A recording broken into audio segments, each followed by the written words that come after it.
ಪ್ರೀತಿಯುಳ್ಳ ದೇವಜನರೇ, ನಿಮ್ಮೆಲ್ಲರಿಗೂ ಕರ್ತನಾದ ಯೇಸು ಕ್ರಿಸ್ತನ ನಾಮದಲ್ಲಿ ವಂದನೆಗಳು. ಈ ನೂತನವಾದ ದಿನದಲ್ಲಿ ತಮ್ಮೆಲ್ಲರನ್ನು ನೋಡುವುದರಲ್ಲಿ ನಾನು ಬಹಳ ಸಂತೋಷವುಳ್ಳವನಾಗಿದ್ದೇನೆ. ಶಾಲೋಮ್, ನಿಮಗೆ ಸಮಾಧಾನವಾಗಲಿ.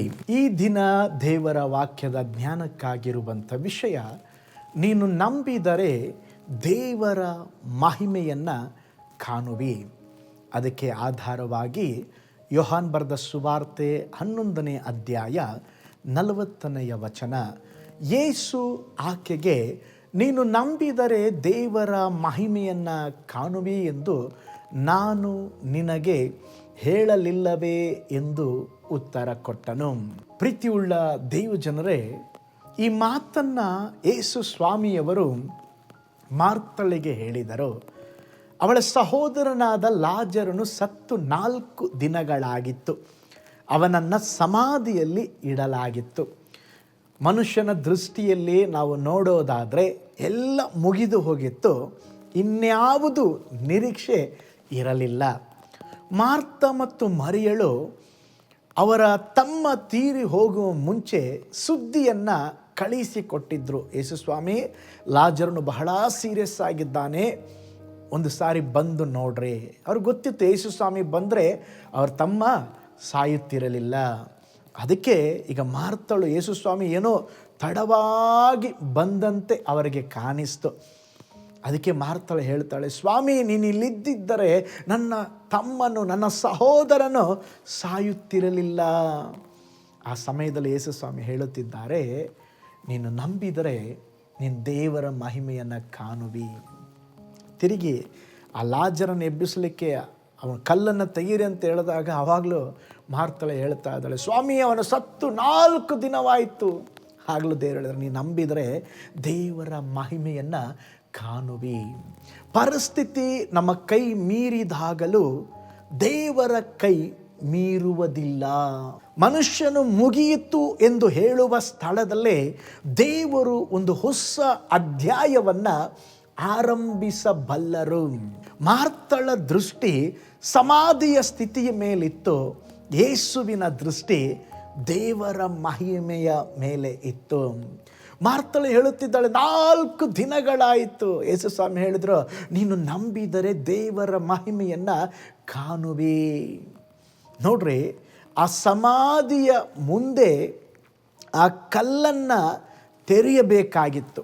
ಅದಕ್ಕೆ ಮುಂಚೆ ಪ್ರತಿಯೊಬ್ಬರ ಮನಸ್ಸಿನಲ್ಲಿ ಕೂಡ ಒಂದು ಕಲ್ಲು ಇದೆ ರೀ. ದೇವರ ಅದ್ಭುತ ಮಾಡಬೇಕಾದ್ರೆ, ಆ ಲಾಜರನು ಹೊರಗಡೆ ಬರಬೇಕಾದ್ರೆ ಆ ಕಲ್ಲು ತೆಗೆದು ಹಾಕಲ್ಪಡಬೇಕು. ಇವತ್ತು ಸಹ ಅನೇಕರ ಹೃದಯದಲ್ಲಿ, ಮನಸ್ಸಿನಲ್ಲಿ ಒಂದು ಕಲ್ಲನ್ನು ನಾವು ಇಟ್ಟುಕೊಂಡಿದ್ದೇವೆ.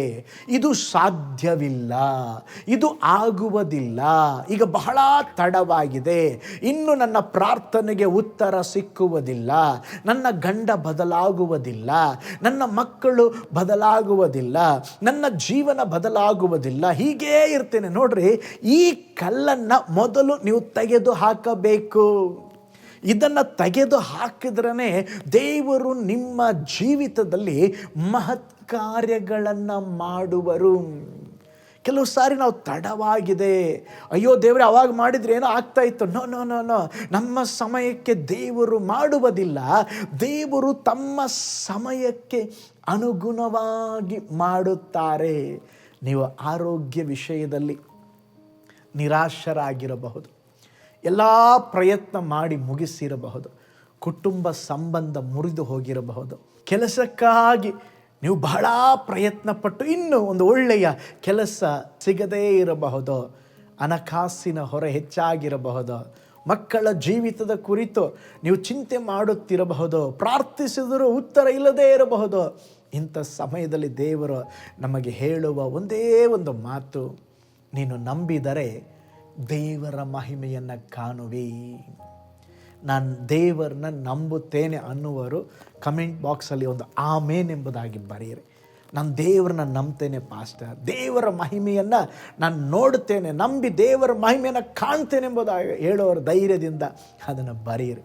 ನೋಡ್ರಿ, ಮೊದಲು ನಂಬಿದರೆ ನಂತರ ನೀನು ದೇವರ ಮಹಿಮೆಯನ್ನು ಕಾಣುತ್ತಿ. ಪ್ರೀತಿಯುಳ್ಳ ದೇವಜನರೇ, ಯೇಸು ಸ್ವಾಮಿ ಕುರುಡರಿಗೆ ಕಣ್ಣು ಕೊಟ್ಟರು, ಕುಂಟರು ನಡೆಯುವಂತೆ ಮಾಡಿದರು, ಕಿವುಡರಿಗೆ ಕೇಳುವಂತೆ ಮಾಡಿದರು, ಕುಷ್ಠರೋಗಿಗಳನ್ನು ಶುದ್ಧಗೊಳಿಸಿದರು, ನಾಯಿನ ಊರಿನ ವಿಧವೆಯ ಮಗನನ್ನು ಎಬ್ಬಿಸಿದರು, ಯಾಯಿರನ ಮಗಳನ್ನು ಬದುಕಿಸಿದರು, ಲಾಜರನ ಸಮಾಧಿಯಿಂದ ಹೊರಗೆ ಕರೆತಂದರು. ಈ ಘಟನೆಗಳು ನಮಗೆ ಒಂದು ಸತ್ಯವನ್ನು ತೋರಿಸ್ತದೆ. ಏನಂದರೆ, ದೇವರಿಗೆ ಅಸಾಧ್ಯವಾದದ್ದು ಯಾವುದೂ ಇಲ್ಲ. ನೀನು ನಂಬಿದರೆ ದೇವರ ಮಹಿಮೆಯನ್ನು ಕಾಣುವೆ. ನಿಮ್ಮ ಆರೋಗ್ಯದ ಹೋರಾಟದ ಮಧ್ಯದಲ್ಲಿ ಹೇಳ್ರಿ, ದೇವರೇ ನಾನು ನಂಬ್ತೇನೆ. ನಿಮ್ಮ ಕುಟುಂಬದ ಸಮಸ್ಯೆಯ ಮಧ್ಯದಲ್ಲಿ ಹೇಳ್ರಿ, ದೇವರೇ ನಾನು ನಂಬುತ್ತೇನೆ. ನಿಮ್ಮ ಕೆಲಸದ ವಿಷಯದಲ್ಲಿ ಹೇಳ್ರಿ, ದೇವರೇ ನಾನು ನಿಮ್ಮನ್ನ ನಂಬುತ್ತೇನೆ. ನೀವು ನಂಬಿದರೆ ದೇವರ ಮಹಿಮೆಯನ್ನು ಕಾಣುವಿರಿ. ಕಣ್ಗಳನ್ನು ಮುಚ್ಚೋಣ, ಪ್ರಾರ್ಥಿಸೋಣ. ಪರಲೋಕದಲ್ಲಿ ವಾಸ ಮಾಡುವ ನಮ್ಮ ತಂದೆಯಾದ ದೇವರೇ, ಈ ಸುಂದರವಾದ ಸಮಯಕ್ಕಾಗಿ ಸ್ತೋತ್ರಪ್ಪ. ದೇವರೇ, ನಿಮ್ಮನ್ನು ನಂಬುತ್ತೇವೆ. ನೀವು ನಂಬಿದರೆ ದೇವರ ಮಹಿಮೆಯನ್ನು ಕಾಣುವಿ ಎಂಬುದಾಗಿ ಹೇಳಿದ್ದೀರಪ್ಪ. ದೇವರೇ, ನಿಮ್ಮನ್ನು ನಂಬ್ತೇವೆ. ನಿಮ್ಮನ್ನು ಬಿಟ್ಟರೆ ನಮಗೆ ಯಾರಿದ್ದಾರಪ್ಪ? ಪರಿಸ್ಥಿತಿಗಳು ಕೈ ಮೀರಿ ಹೋಗಿದ್ದರು, ಪರಿಸ್ಥಿತಿಗಳು ಸತ್ತಂತೆ ಕಂಡು ಬಂದರು. ದೇವರೇ, ನಂಬ್ತೇನೆ. ನೀವು ತಿರುಗಿ ಸತ್ತ ಅವಸ್ಥೆಗಳಿಗೆ ಕೂಡ ನೀವು ಜೀವ ಕೊಡಬಲ್ಲಿರಿ ಸ್ವಾಮಿ. ಮುರಿದ ಸಂಬಂಧಗಳನ್ನು ಕಟ್ಟಿ ಎಬ್ಬಿಸಬಲ್ಲಿರಿ. ಮುಚ್ಚಲ್ಪಟ್ಟ ಬಾಗಿಲನ್ನು ತಿರುಗಿ ನೀವು ತೆರೆಯಬಲ್ಲಿರಿ ಸ್ವಾಮಿ. ನಾವು ನಿಮ್ಮನ್ನೇ ನಂಬ್ತೇವಪ್ಪ. ನಮ್ಮ ಜೀವಿತದಲ್ಲಿ ಕೂಡ ಒಂದು ಅದ್ಭುತವನ್ನು ಮಾಡಿ. ಈ ವಿಡಿಯೋನ ವಾಚ್ ಮಾಡುತ್ತಿರುವ ಪ್ರತಿಯೊಬ್ಬರ ಜೀವಿತದಲ್ಲಿ ಒಂದು ಬಿಡುಗಡೆ ಉಂಟಾಗಲಿ, ಅದ್ಭುತ ನಡೆಯಲಿ. ನಿಮ್ಮ ಕರಗಳಲ್ಲಿ ಒಪ್ಪಿಸಿಕೊಡ್ತೇವೆ. ಆಳ್ವಿಕೆ ಮಾಡಿರಿ ಯೇಸುವಿನ ಹೆಸರಿನಲ್ಲಿ ತಂದೆಯೇ, ಆಮೇನ್.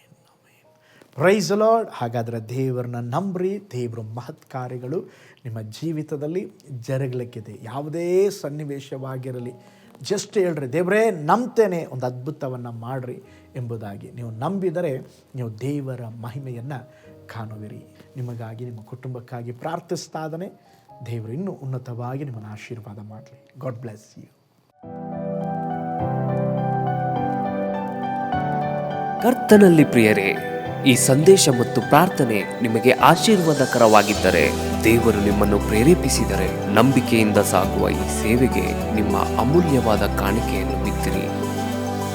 ಪ್ರೀತಿಯ ದೇವಜನರೇ, ವಾಯ್ಸ್ ಆಫ್ ಹೋಪ್ ಮಿನಿಸ್ಟ್ರಿಯ ವತಿಯಿಂದ ಕೋರಮಂಗಲದಲ್ಲಿ ಪ್ರತಿ ಭಾನುವಾರ ಬೆಳಿಗ್ಗೆ 9:30ಕ್ಕೆ ಕನ್ನಡ ಆರಾಧನೆ ನಡೆಯುತ್ತಿದೆ. ಆತ್ಮಭರಿತವಾದ ಆರಾಧನೆ, ಮನಮುಟ್ಟುವ ಸಾಕ್ಷಿ, ಬಲಪಡಿಸುವ ದೇವ ಸಂದೇಶ. ಬನ್ನಿ, ನಮ್ಮೊಂದಿಗೆ ಭಾಗಿಯಾಗಿ ಕರ್ತನನ್ನು ಆರಾಧಿಸಿರಿ. ನೂತನ ತಿಂಗಳ ಆಶೀರ್ವಾದ ಕೂಟ ಪ್ರತಿ ತಿಂಗಳು ಮೊದಲ ದಿನ ಸಂಜೆ 7 ಗಂಟೆಗೆ. ಪ್ರತಿ ತಿಂಗಳು 2ನೇ ಶನಿವಾರ ಬಿಡುಗಡೆ ಉಪವಾಸ ಪ್ರಾರ್ಥನೆ ಕೂಟ ಬೆಳಿಗ್ಗೆ 10:30ಕ್ಕೆ. ನಿಮಗಾಗಿ ಪ್ರಾರ್ಥಿಸಬೇಕೆ? ನಿಮಗೆ ಯಾವುದಾದರೂ ಪ್ರಾರ್ಥನೆ ಮನವಿಗಳು ಇರುವುದಾದರೆ ಕೆಳಗಿನ ನಂಬರಿಗೆ ಕರೆ ಮಾಡಿ ಅಥವಾ ವಾಟ್ಸಪ್ ಮಾಡಿ. ಈ ಆತ್ಮಿಕ ಸಂದೇಶಗಳು ನಿಮಗೆ ಆಶೀರ್ವಾದಕರವಾಗಿದ್ದರೆ ಲೈಕ್ ಮಾಡಿರಿ. ಇಂಥ ಅದ್ಭುತ ಸಂದೇಶ ಪ್ರತಿದಿನ ನೋಡಲು ಬಯಸುವುದಾದರೆ ಸಬ್ಸ್ಕ್ರೈಬ್ ಮಾಡಿ ಹಾಗೂ ಇತರರೊಂದಿಗೆ ಶೇರ್ ಮಾಡಿರಿ. ಕರ್ತನು ನಿಮ್ಮನ್ನು, ನಿಮ್ಮ ಕುಟುಂಬವನ್ನು ಆಶೀರ್ವದಿಸಲಿ.